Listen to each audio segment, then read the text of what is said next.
Aquí tenemos a nuestro querido Emil Chireno. Emil va a analizar las reacciones al nuevo mandato de Xi Jinping. Emil, buenas noches. Buenas noches, querido. Un placer estar contigo por acá. Siempre. Ciertamente hay que poner mucha atención a lo que está pasando en China, porque es algo sin precedentes en la historia moderna. Una de las reglas doradas de la estabilidad política en China lo ha sido el que el Partido Comunista tiene un politburó de 7 miembros, que es como el máximo órgano de dirección del partido. Como el comité político. Correcto. Algo así como el comité político del PLD o la dirección ejecutiva del PRM.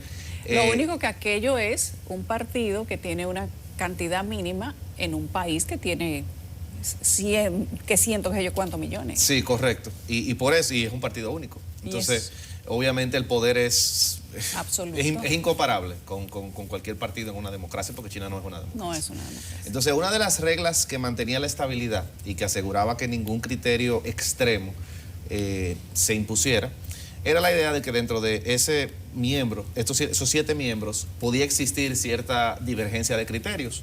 Porque la labor de gobernar implica que usted tenga personas que necesariamente no piensen como usted, que usted se rodee de personas que quizá le ayuden a hacer juicios de valor que no sean solamente los suyos. Pero eso era antes. Eso era antes, y eso era algo que ya terminó completamente con este tercer mandato de Xi Jinping. ¿Por qué terminó completamente? Porque es la primera vez, según lo que nos dicen todos los analistas y observadores de China, si a usted le gusta China, usted no habla mandarín como yo, usted tiene que buscar personas que hablen mandarín y estudien ese país para usted poder entenderlo. Uno de los occidentales mejor informados se llama Kevin Rudd, un ex primer ministro de Australia, que habla mandarín de hecho y que ha escrito varios libros sobre China. Y en las observaciones que hacía Rudd, él hablaba del hecho de que esa salida tan abrupta de Hu Jintao, que recordemos que fue el anterior premier del Partido Comunista y el máximo líder político de China hasta el año 2012, o sea, fue el antecesor de Xi Jinping. Esa salida abrupta de él en medio de este acto, sin él ni siquiera saber que lo iban a sacar de esa forma, fue una humillación enorme y una señal contundente de Xi Jinping de que él es el Estado. Él es el Luis XIV. Él es el partido. Él es el Estado y él es el partido. Él es el Luis XIV de la China comunista. El que decía l'état c'est moi, ese es Xi Jinping ahora mismo para la China contemporánea. Moderno. Correcto, el Mao Zedong moderno.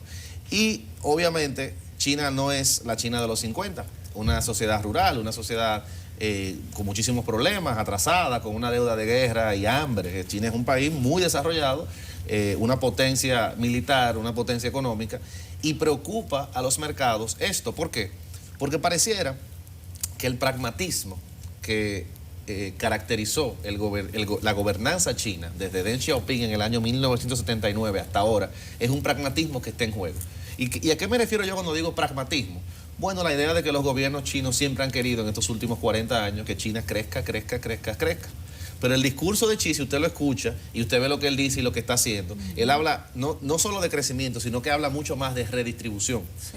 Entonces a los mercados y a los inversionistas y a todas las empresas que tienen miles de millones de dólares, correcto, invertidos en China, ese tipo de retórica le causa preocupación. Por eso, al día siguiente de que asumiera este tercer mandato Xi Jinping, los índices bursátiles chinos cayeron todos en 20, 30%. Incluso algo que preocupó mucho a la gente es que esto pasó un viernes y China se supone que tenía que publicar la data sobre el crecimiento del Producto Interno Bruto el lunes. Y eso es algo que observan mucho los inversionistas y los mercados bursátiles, por eso te dice cómo va el país. Por primera vez en más de 20 años ellos retrasaron el lanzamiento de estos datos. Porque China está cayendo el crecimiento. Entonces, parece que hay un conjunto de factores que no auguran que la economía va a seguir creciendo con el ímpetu que lo ha venido haciendo en los últimos 30 años. Y eso es algo que obviamente preocupa a todo el que tiene inversiones en China. Pero es que ese discurso de Xi no era para preocupar, era para sentir temor.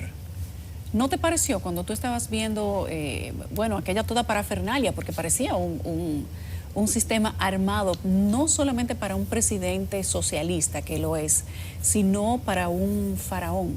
Sí. Esa fue la idea, como la percepción que sentí, de que China va a apretar un poco más hacia este sistema, digamos, imperialista que ellos han tenido pero manejado. Pero pareciera que ahora Xi se ha convertido en un emperador. eso es correcto. Un emperador moderno y una concentración de poder que preocupa, porque el problema de la concentración de poder es el mismo siempre, que no importa qué tantas virtudes tenga quien está ahí, cuando se cree el precedente de concentrar en una sola persona, usted sabe lo que pasa. Y China, a diferencia de los occidentales, que tenemos con nuestras democracias menos de 300 años de existencia, es una civilización milenaria, con más de 5.000 años de existencia y con una gran cantidad de historias de emperadores, unos benévolos y otros malévolos, y ellos saben muy bien cuáles son las consecuencias que ha tenido para ese país que se concentre mucho poder en una sola persona. Entonces yo entiendo que hay preocupación, no solamente fuera, sino también dentro, porque otra cosa es la siguiente, parte del razonamiento que se hace cuando se explica por qué la ciudadanía en China acepta un Estado tan intrusivo, un Estado tan totalitario, un Estado que cercena la libertad de expresión, un Estado que cercena incluso el acceso a contenido en Internet. ¿Por qué? O sea, ¿por qué es que en esta época de la hiperdigitalización, de las redes sociales, de los celulares, cómo la gente es feliz y acepta eso? Bueno, una de las conclusiones más básicas que se hace cuando uno lee la sociedad china moderna es que hay un contrato social en el que el Partido Comunista, a cambio quizás de no pensar mucho en los derechos políticos, sí te da un sistema económico pero muy pujante. Los ingresos de los chinos crecen todos los años, la bonanza económica se nota, nada más hay que ver, ¿verdad?, lo que se ha convertido China. Pero ¿y qué pasa cuando ese crecimiento ya no es el mismo? ¿Qué pasa cuando esa esperanza de tú convertirte indudablemente en el número uno por tasas de crecimiento exorbitante que no tiene nadie en el mundo se desaparecen? ¿Y la represión sigue siendo la misma? No, crece, no sigue siendo la misma, crece. Porque ¿cómo tú justificas en el 2022 que China todavía tenga una política de cero COVID? La idea de que si le da COVID a una persona en un barrio hay que dejar 2 millones, 3 millones, 5 millones en su casa. Una empresa. Si usted tiene un empleado con COVID en China, usted le cierran la planta completa. Correcto. No entonces, que usted quiera ni le mandan un aviso, está cerrada hasta que el gobierno diga. Correcto.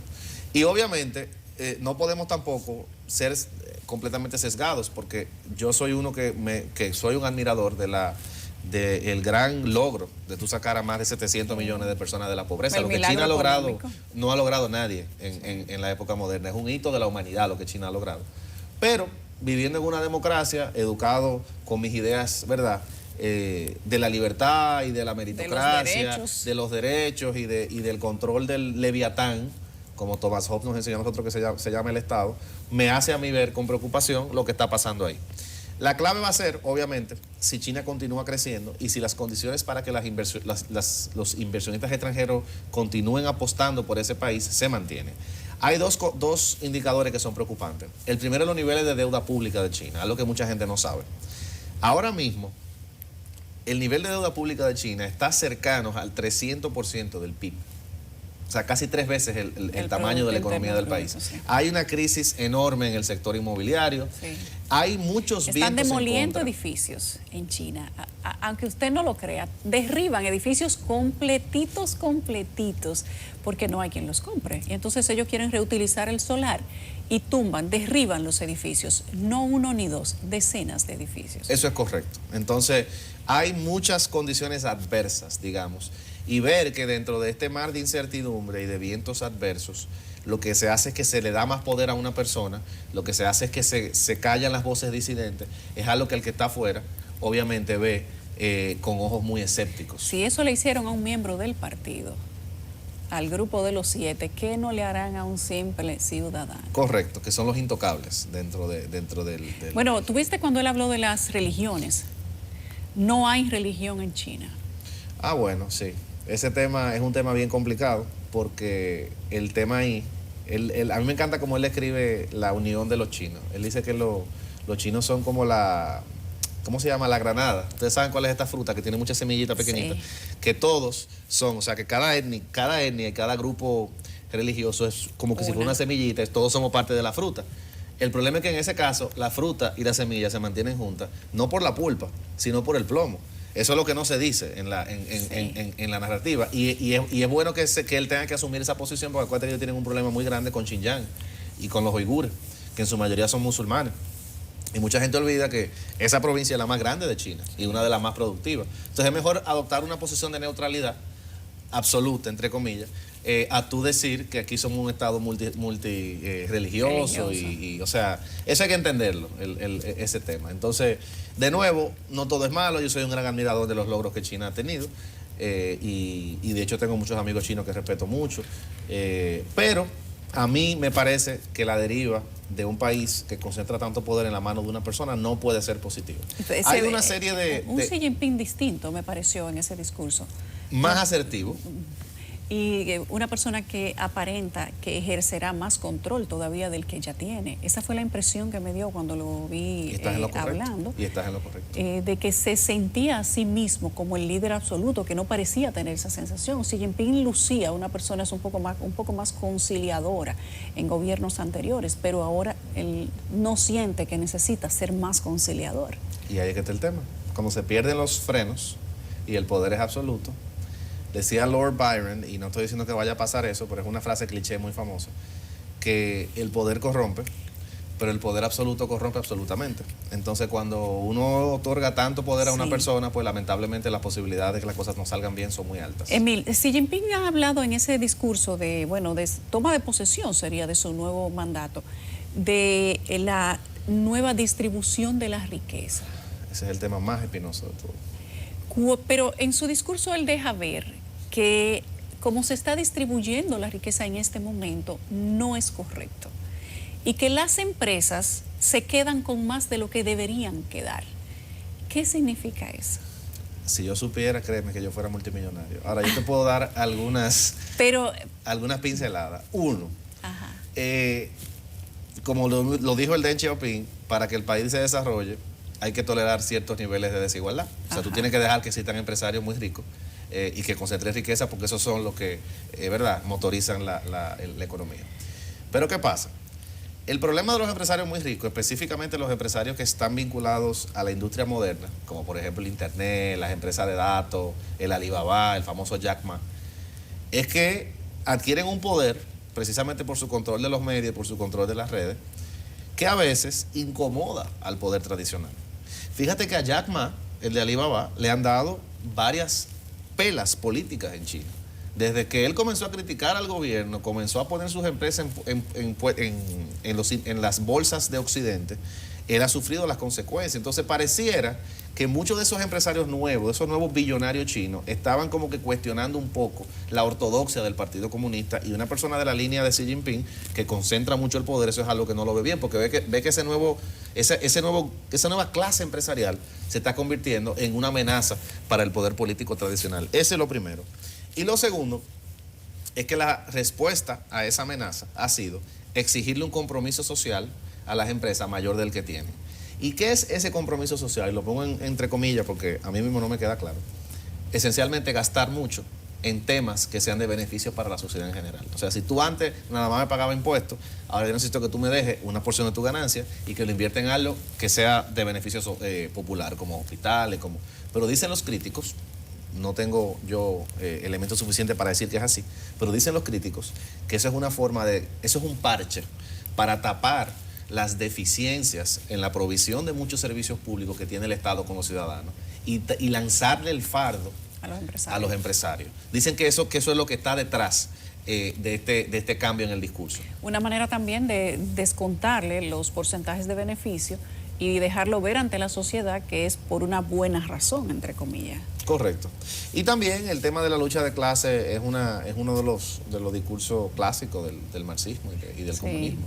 Lo que pasa es que China en estos últimos 40 años tiene que olvidarse de eso, porque obviamente el camino hacia el desarrollo implica olvidarse de ese discurso. Pero después que tú llegas a un estadio... Era contrario a Marx. No. El discurso, el camino al desarrollo de China en los últimos años. Bueno, pero no es contrario en el sentido de que la teoría marxista clásica establece que la redistribución de los frutos de los medios de producción se da cuando hay consolidación de los medios de producción. O sea, tú tienes primero que ser rico para tú poder distribuir. Entonces, quizás lo que se está pensando detrás de todo esto es... ¿Cumplieron la primera fase? Correcto. Ahora vamos a la segunda. Entonces, lo que dice el mercado con la segunda, ay, no me gusta, ¿entiendes? Yo vivo en la primera fase, pero esa segunda fase redistributiva a mí no me gusta. Y ahí está Vietnam diciendo, vengan para acá. Ahí está Tailandia diciendo, vengan para acá. Y eso está pasando ya. Muchas empresas se están yendo de China, precisamente porque están subiendo los costos y porque el panorama luce muy incierto. Entonces, es interesante ver lo que va a pasar. Vuelvo y le repito, a quien menos le conviene es al consumidor, porque nosotros nos conviene un mundo con menos fronteras, con menos barreras, con más flujos comerciales, y con más cercanía. Comercial. Claro, pero no es eso lo que tenemos ahora mismo. Emil, ¿tú crees que este nuevo Xi Jinping, porque me pareció a mí en su discurso de toma de posesión, que es un nuevo Xi Jinping, una persona que va a ejercer un control social mucho más fuerte, ¿te parece que eso podría ayudar a la fuga de capitales? Yo creo que sí, que eso puede contribuir. Claro, es muy temprano para uno hacer un juicio de valor sobre lo que él va a hacer. Y a mí también me cuesta mucho creer que usted va a matar la gallina de los huevos de oro. O sea, la razón por la que China tiene el poder que tiene ahora es precisamente por la capacidad que tuvo de atraer capital o que tiene. Y yo no creo que sí sea tan extremista como que ponga en peligro así de un día para otro los logros que el país ha alcanzado. Ahora, de que cambie el tono, de que suben los costos de producción porque la mano de obra cuando tú redistribuyes es más costosa, claro, y el capital lo que quiere es que mayores retornos. Entonces, si me sale más caro producir en China, me voy a Vietnam. O sea, el capital no tiene nacionalidad ni tiene bandera, ¿entiendes? Entonces yo creo que en la medida en que se dé esa redistribución, en la medida en que se mejoren las condiciones sociales de los trabajadores, en esa misma medida probablemente veamos muchas empresas no optando por China como un destino. Y hay un último elemento que yo creo que contribuye mucho a que se vea a China con ojos críticos, y es el hecho de que se ha formado una especie de frente en Occidente. Ya no solamente es Estados Unidos, la India, Australia, Nueva Zelanda, los europeos. O sea, Occidente está entendiendo ya que la amenaza para la hegemonía tradicional que supone el crecimiento de China es real, es tangible, y se están tomando acciones, poco a poco, tarde, pero se están tomando acciones para contrarrestar esto.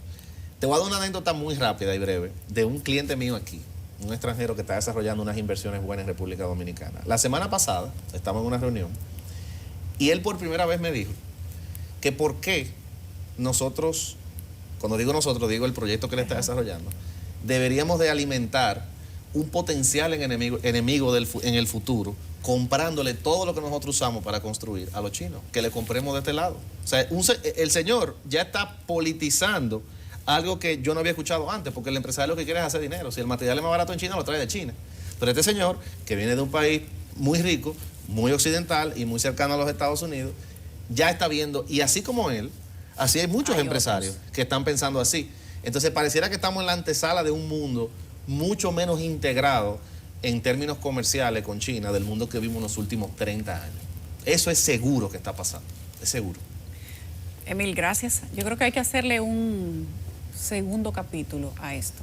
Un poquitito más adelante, cuando veamos las primeras acciones del nuevo gobierno de Xi Jinping. Bueno, así será. Gracias, Emil Chireno.